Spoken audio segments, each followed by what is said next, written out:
कोई गाली दे, मारे, तिरस्कार करके निकाल दे, सह जाओ,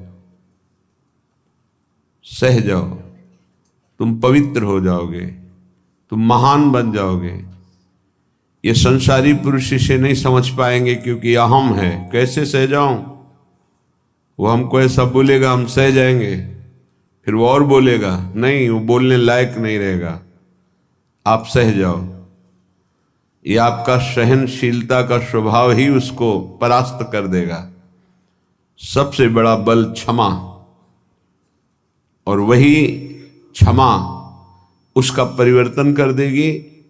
नहीं परिवर्तन करने लायक है, दंड देने लायक है, तो उसका पतन भी हो जाएगा, बहुत बुरी तरह से नष्ट हो जाएगा वो। उमा क्षमा साप होते भारी। दोनों तरह की मार सह जाए वही महात्मा, चाहे गृहस्थ हो या विरक्त हो। तितिक्षा पहला लक्षण है भगवत प्राप्ति के उपासक का, सहन करना। इसे अंदर बैठा लिए, ना तो किसी से कहना है, ना किसी से सहयोग लेना है, चाहे बाहरी आक्रमण हो चाहे आंतरिक। चुपचाप अपने आराध्य देव का विधान देखना है, बस आप जीत जाओगे माया पर। आप मन को अपने अधीन कर लेंगे, जो बहुत कठिन बात है। श्रीपाद प्रबोधानंद जी महाराज करुणा करके कह रहे हैं, अय उपासक, चांडाल स्वखरादिवद यदि जनाः कुर्वन्ति सर्वे तिरस्कारम दुर्विषहंच तेन नहि मे खेदस्तनीयानपि देवा दिव्य में च भूत निवहा प्राणाश्च दद्युर्महा स्नेहातुष्टमतो न मे गुरुतृषो श्री वृंदावनीये रसे। ऐ मित्र, ऐ सखे, मेरी बात मान ले। जो नीच पुरुष के द्वारा किए हुए अपमान को मुस्कुरा के सह जाता है, वो प्रिया प्रीतम के प्रेम को सहने की योग्यता प्राप्त कर लेता है। ये शर्त है। नीच पुरुष, आप शरीर से उसे दंड देने में सबल हैं, आप तप के द्वारा उसको नष्ट कर सकते हैं, हर तरह से आप उस पर शासन कर सकते हैं। ऐसे होते हुए भी आप किसी भी तरह का उसके लिए कोई दंड विधान नहीं करते, और वो आपको गाली दे रहा है। हो सकता है वो आपके शरीर को भी चोट पहुंचा दे, आप मुस्कुरा के चल दिए तो आपको वो वस्तु मिलेगी जो बड़ी बड़ी साधना से नहीं मिलती। ये रहस्य है। यह रहस्य जल्दी किसी की समझ में नहीं आता है। अगर समझ में आ गई तो समझ प्रिया प्रीतम के चरणों तक पहुंच जाएगी। प्रार्थना मान लीजिए, सहन करना प्रिया प्रीतम को प्राप्त करना है। कहने चांडाल स्वखरादिवद,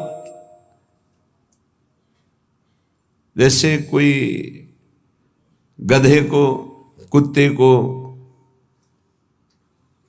ऐसे बुरी तरह से तिरस्कार करे, वो क्या करेगा?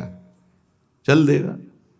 गधा खड़ा है, क्या करोगे? डंडा मारोगे, उसको गाली दोगे, वो चल देगा वहां से। वो कोई आप प्रतिक्रिया नहीं करेगा आपके प्रति, वो भाग पड़ेगा वहां से। कुत्ता है, आप टुकड़ा रोटी का डालिए, पुचकारिए, आएगा, फिर डंडा मार दीजिए, फिर चला जाए, फिर पुचकारिए, वो फिर एक बार आपको देखकर हिम्मत करेगा, फिर आएगा, फिर मार दीजिए। वो कोई प्रतिक्रिया नहीं करेगा, प्रतिकूल व्यवहार नहीं कर पाएगा। ऐसे एक बार परमहंस श्री स्वामी ओंकारानंद सरस्वती जी महाराज उनके चरणों में बैठे हुए थे, तब उन्होंने कहा, बच्चा, साधु को इतना सहनशील होना चाहिए जैसे कुत्ते का। कुत्ते का सहनशील स्वभाव उसे टुकड़ा डालो, पुचकारो, आ जाएगा, डंडा मारो, भाग जाएगा, फिर बुलाओ, फिर आ जाएगा। उसको मान अपमान का कहीं कोई बोध नहीं। ऐसे ही कई बार साधु का अपमान हो, फिर आओ अच्छा ले लो रोटी, फिर गाली दे, फिर भगा दे, फिर आओ अच्छा ले लो। उसको कभी बुरा नहीं लगना चाहिए और आखिरी बात तक फिर हाथ फैला देना। लाइए, ये बड़ी बात जो महापुरुषों में पाई गई, ये बड़ी बात पाई गई। मानापमान का किंचन मात्र भी कोई प्रभाव नहीं। श्वान की तरह जैसे उसको मान अपमान का कोई, तब वो त्रिभुवन पूज्य ब्रह्मा के द्वारा भी नमस्कार योग्य हो जाता है। ऐसे महापुरुषों के पीछे भगवान डोलते हैं कि इनकी चरण रज हमारे ऊपर पड़ जाए। स्वयं भगवान कहते हैं, मैं ऐसे भक्तों के पीछे डोलता हूं। निरपेक्षम मुनिम शांतम निर्वैरम सम दर्शनम अनुब्रजाम्य हम नित्यम पूये त्यंगुरेणु भी। हे, बहुत बढ़िया अवसर है, सह जाओ। जब कर्म भोग आता है तो किसको गाली दोगे? सहते हो ना, तो एक कर्म भोग मानकर सह जाओ। अंदर विकार आवे तो सह जाओ, बाहर कोई अपमान करे, गाली दे तो सह जाओ। बहुत ऐसे स्थान पर पहुंच जाओगे जहां सुख ही सुख है, दुख का लेश नहीं है। और ये अपमान करने वाले, निंदा करने वाले वहां पहुंचाने में हमारा बड़ा सहयोग करते हैं, इसलिए कभी इनका बुरा ना सोचे। करत जे अनशहन निंदक तिन्हु पे अनुग्रह कियो। हे भगवान, इनको कभी दंड मत देना, इनकी बुद्धि शुद्ध कर दो, इनका शरीर स्वस्थ रहे। नाथ, ये तो यंत्र मात्र हैं आपके मंगल विधान कराने में, हम इनको बिल्कुल दोषी नहीं मानते। ऐसा स्वभाव भक्तों का होता है।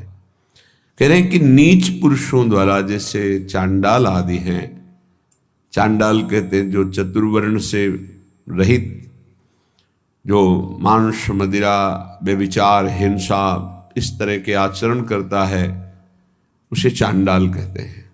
तो कुछ भी खा सकता है। शास्त्रों में कुत्ते का मांस खाने वाला, ऐसे नाना प्रकार के कुमार्गगामी प्रवृत्तियों में जो हर्षपूर्वक चलता है उसे चांडाल कहते हैं। ऐसों के द्वारा भी यदि इस तरह से अपमान किया जाए, जैसे कुत्ते और गधे का, स्वखरादिवद यदि जना कुर्वन्ति सर्वे तिरस्कारम, यद्यपि दुर्विशहंच, सहन करना ये साधारण पुरुषों की हिम्मत नहीं है, ये केवल महात्मा की हिम्मत है, दूसरे की ताकत नहीं। महात्मा किसी वेश का यहाँ संबोधन नहीं है, यहाँ गुणों का संबोधन है। वो गृहस्थ भी हो सकता है, वो स्त्री भी हो सकता है, वो पुरुष भी हो सकता है, बालक भी हो सकता है, जवान भी हो सकता है। ये बात धैर्यपूर्वक समझनी है। भगवान कृपा करते हैं, ऐसा अवसर देते हैं कि हमारा अपमान होता है। उस समय अपनी स्थिति को नापिए कि आप क्या हैं। यदि उस समय भगवान का मंगल विधान मान करके आप प्रसन्न मुद्रा में हैं, जोई जोई प्यारो करे सोई मुहि भावे, बस बात बन गई। देखना कुछ ही दिनों में आपकी भूमिका बदल जाएगी हृदय की, आपकी स्थिति अध्यात्म की ऊंचाई पर पहुंच जाएगी। खेदस्तनीयानपि, खेद भी नहीं होना चाहिए। यद्यपि तिरस्कारम दुर्विसहंच तेन नहीं में खेदस्तनीयानपि, यद्यपि असहनीय होता है। ऐसा नहीं है, बातों से बोलना सरल है, लेकिन जब ऐसा जीवन में आता है तो असहनीय होता है। और भगवत कृपा से 20 बार ऐसा आया है पूरे जीवन में, जब सामने से तिरस्कार हुआ है, अपमान हुआ है। अब गंगा किनारे भ्रमण कर रहे हैं, बहुत से ऐसे शराबी, चोर, डाकू ऐसे मिले जिन लोगों ने बस भगवान का विधान मान करके, जैसी आपकी प्रभु इच्छा। कभी कभी जब ज्यादा व्याकुलता होती तो आकाश की तरफ देखते हैं। ये आकाश भगवान का स्वरूप है, ये निर्मल है, ये निर्विकार है। ये बादल जो आप देखते हैं आकाश में नहीं है, ये तो बहुत नीचे हैं। हमें लगता है जब हवाई जहाज उड़ता होगा तो बादलों को करो, क्योंकि आकाश की सीमा नहीं, असीम है। ऐसे ही आकाश को देखने से लगता है मेरे भगवान जैसे असीम और निर्विकार हैं, कहीं भी देखो आकाश मिलेगा। ऐसे ही भगवान अपने भक्त को असीम और निर्विकार बनाना चाहते हैं, शरीर की सीमा में नहीं रखना चाहते। बड़ा बल मिलता था आकाश से, जब कभी कोई विक्षेप पड़ता तो एकांत में आकाश की तरफ देखते, मानो भगवान उपदेश देते थे आकाश के रूप में। खेदस तनिया न भी, खेद भी नहीं होना चाहिए कि हमने कोई अपराध तो किया नहीं, ऐसा क्यों? नहीं नहीं, भगवान का विधान है, मंगलमय भगवान का ये विधान है जो हमारी हृदय की भूमिका को बढ़ा रहा है। आप कहेंगे भगवान का विधान, साधकों के साथ तो जाने दो, सिद्धों के साथ वो करते हैं। बड़े बड़े सिद्धों को यही अपने ब्रज में पंडित रामकृष्ण बाबा जी महाराज, बड़े सिद्ध महापुरुष, संपूर्ण ब्रजमंडल के परम पूजनीय, ब्रजवासियों के द्वारा अत्यंत दुलार किए गए और संपूर्ण शास्त्रों के मर्मज्ञ और भावदेश में प्रवेश पाए हुए महापुरुष।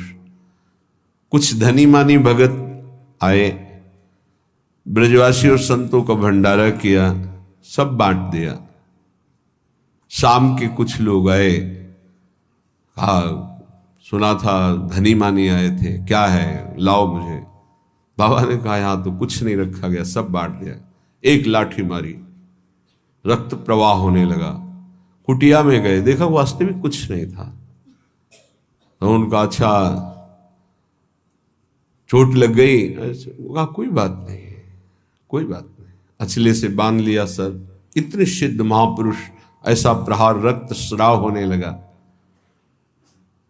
बड़े बड़े संतों के जीवन में ऐसा देखा गया कि ऐसी घटनाएं घटती हैं, लेकिन वो गंभीर शांत भगवान का विधान मानते हैं। तो साधक को ऐसी परिस्थिति में भगवान में चित्तवृत्ति लगा लेनी चाहिए कि कोई मंगल विधान है जो हमारे पापों का शमन कर रहा है, जो हमें पवित्र कर रहा है, जो हमारी अध्यात्म की भूमिका को उठाने के लिए भगवान ने ये लीला रची है, सह जाना चाहिए।